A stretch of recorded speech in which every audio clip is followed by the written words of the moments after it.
Hai, Assalamualaikum warahmatullahi wabarakatuh. Anda bersama saya Sehistrozi dalam e-tuition subjek sejarah. Okey, hari ini saya akan sentuh satu topik yang sangat penting dalam sejarah, iaitu mengenai nasionalisme.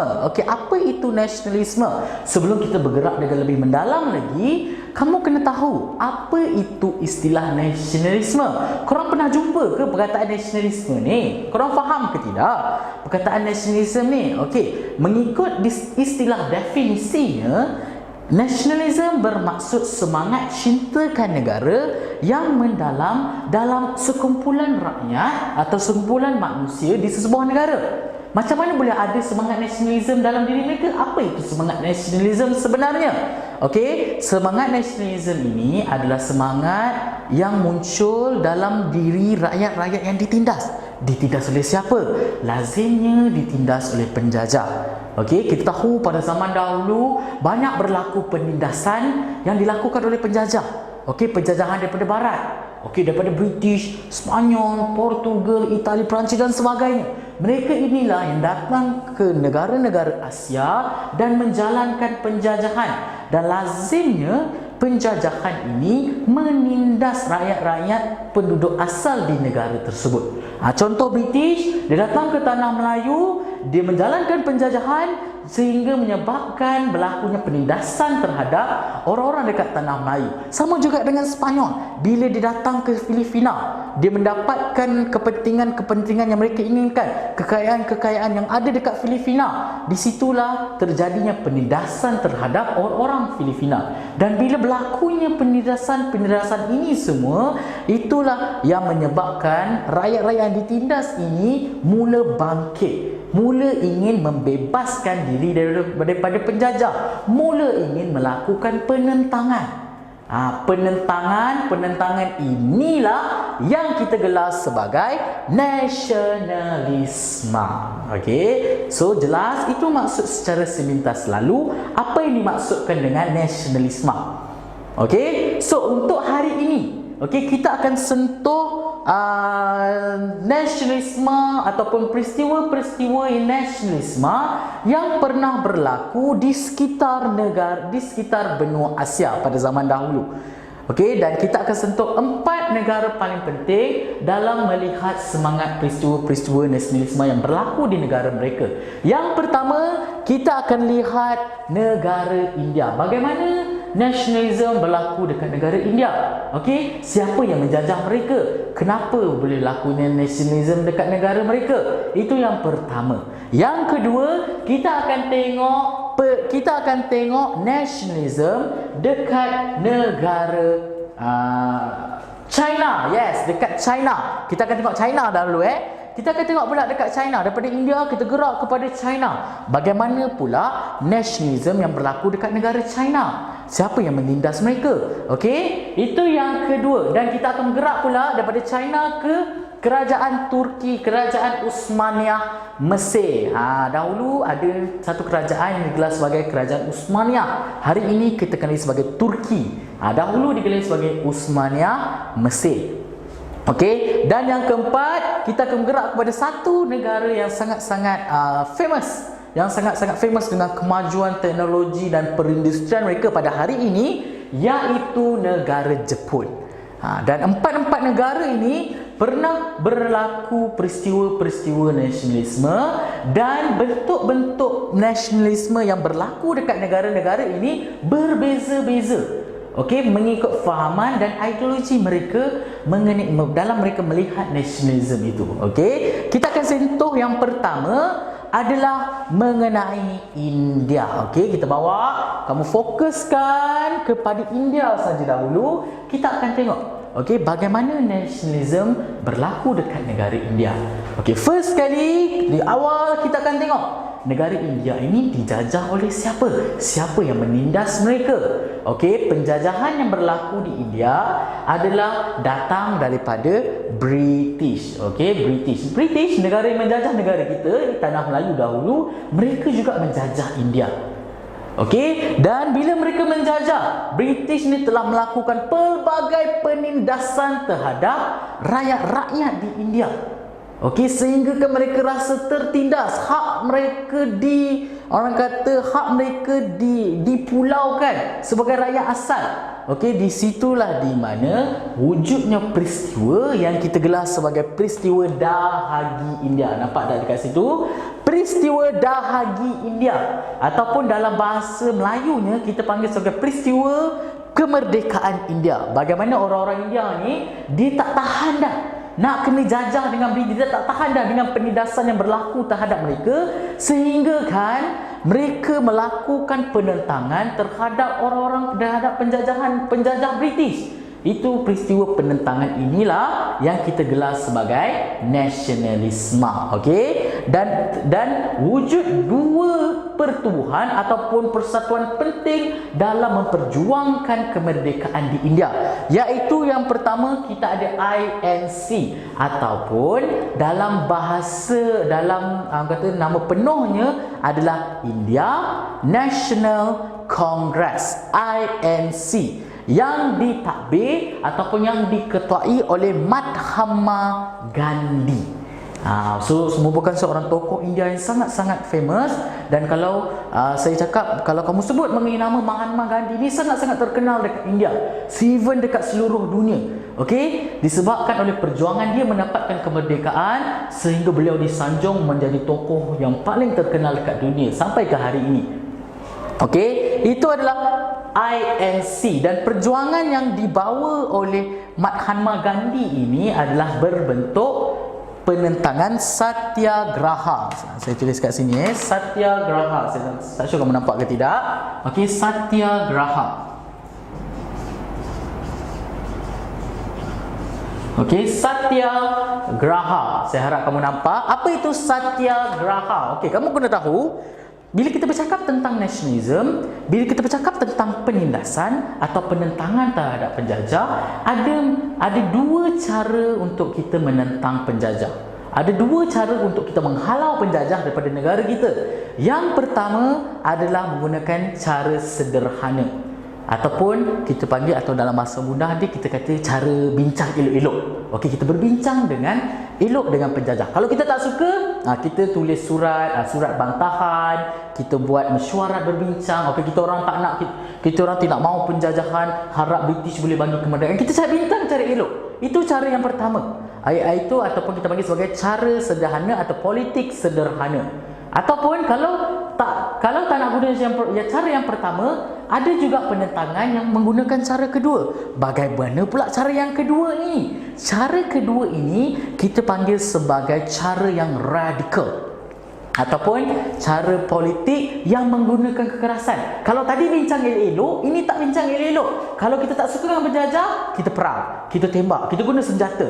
Kalau British nak menjajah, kita kena bangkit dan menyerang. Kita kena gunakan senjata, gunakan kekerasan untuk mendapatkan kemerdekaan di negara kita. Nampak tak? Kalau kamu tengok kat situ, ada dua perbezaan penentangan dekat situ. Penentangan menggunakan cara sederhana, dan penentangan yang menggunakan cara radikal. Dan INC ini mereka lebih memilih penentangan yang menggunakan cara sederhana, ataupun dalam bahasa istilahnya, dalam istilah Tamilnya digelar sebagai Satyagraha. Maksudnya kalau kita tak suka dengan British, kita cuba menentang menggunakan cara yang elok. Kita bincang elok-elok, kita cakap elok-elok. Okey, kita tak suka dengan British, kita minta elok-elok, kita tulis surat bantahan dan sebagainya. Okey, itu persatuan yang pertama. Satu lagi persatuan yang kedua yang paling penting adalah mengenai Liga Muslim.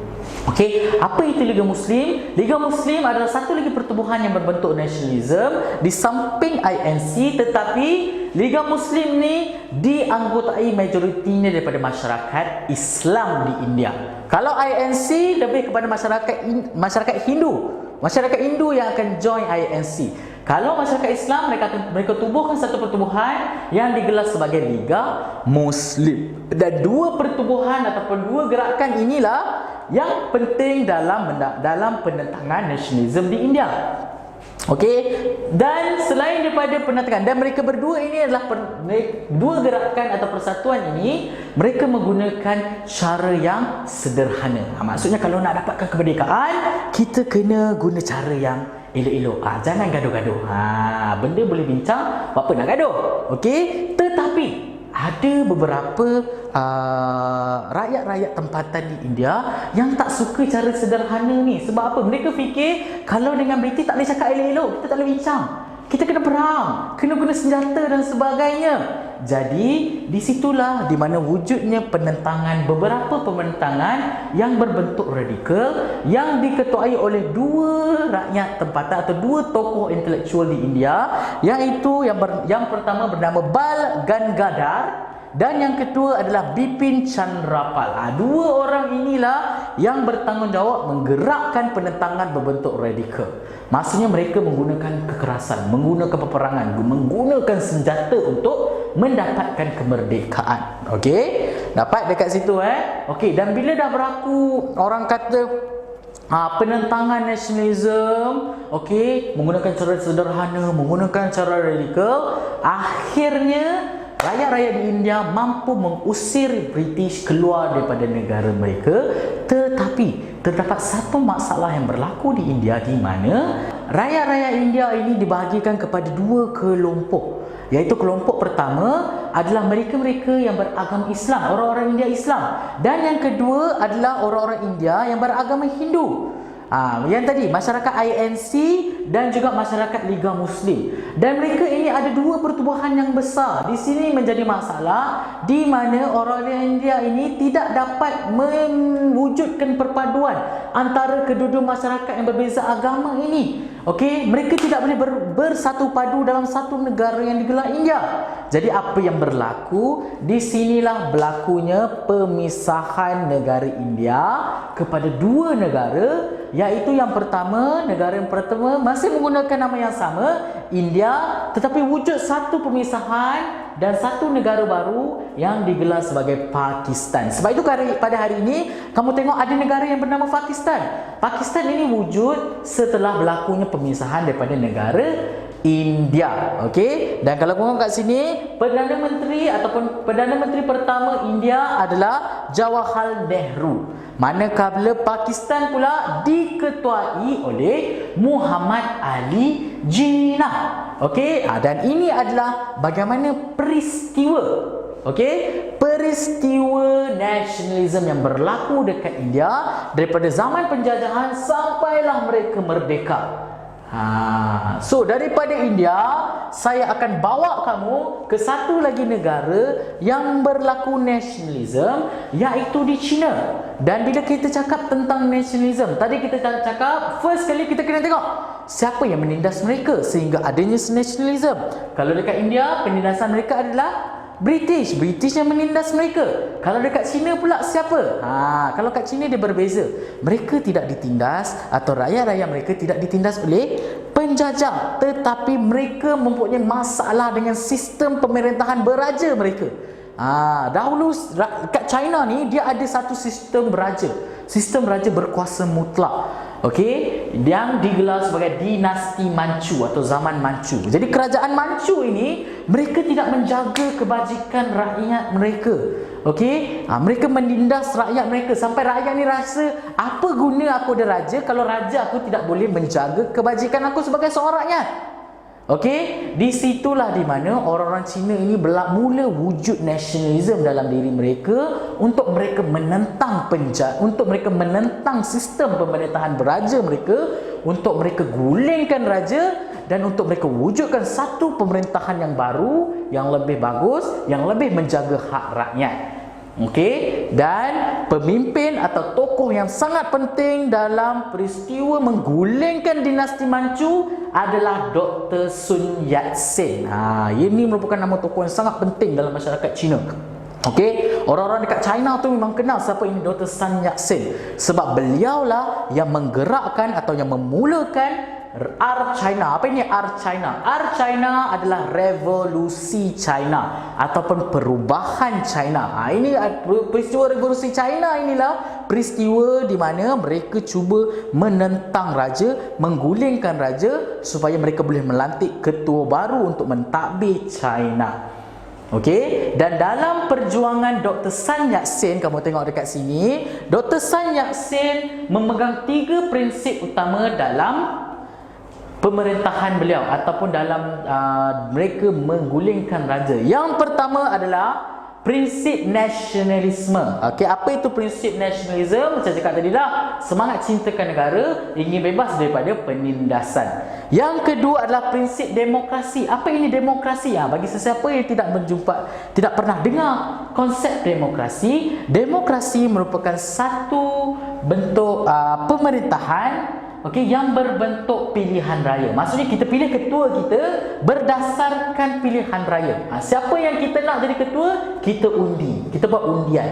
Okey, jadi calon mana yang paling dapat undian yang paling tinggi, calon itulah yang kita lantik menjadi ketua dalam sesebuah kerajaan tersebut. Ini adalah kerajaan baru yang ingin diwujudkan oleh Dr. Sun Yat-sen dan juga rakyat-rakyat yang menentang raja. Sebab kita tahu sistem pemerintahan beraja, mereka menggunakan sistem kuasa mutlak ataupun sistem pemerintahan monarki atau sejawarisan. Kalau contoh kita ada raja, kalau raja itu meninggal atau mangkat, yang akan mengganti tempat raja adalah putera raja tersebut. Jadi sistem ini yang ingin ditukar oleh masyarakat China.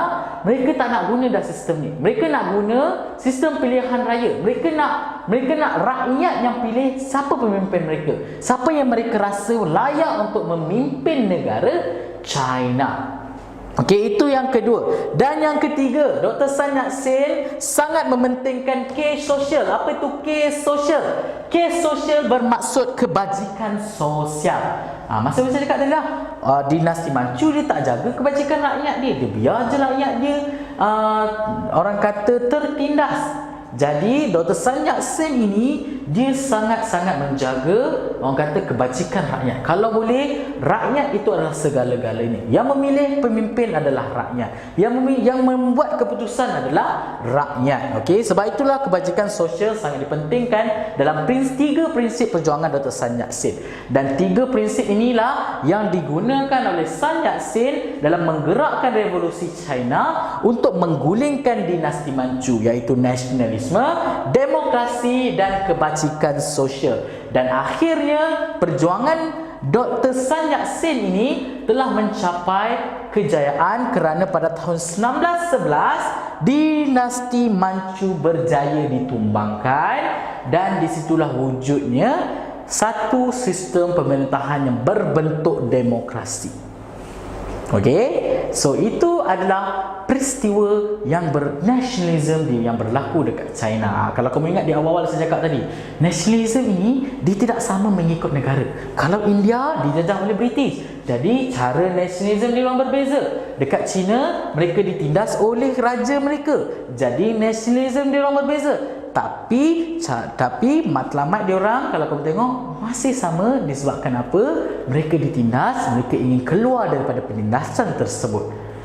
Faham? Dan sampai di situ saja pengajaran saya pada hari ini. Kita berjumpa lagi di topik yang lebih menarik yang kita boleh bincangkan bersama-sama. Okey, jangan lupa nama saya Sehistrozi di eTution Subjek Sejarah. Okey, bye.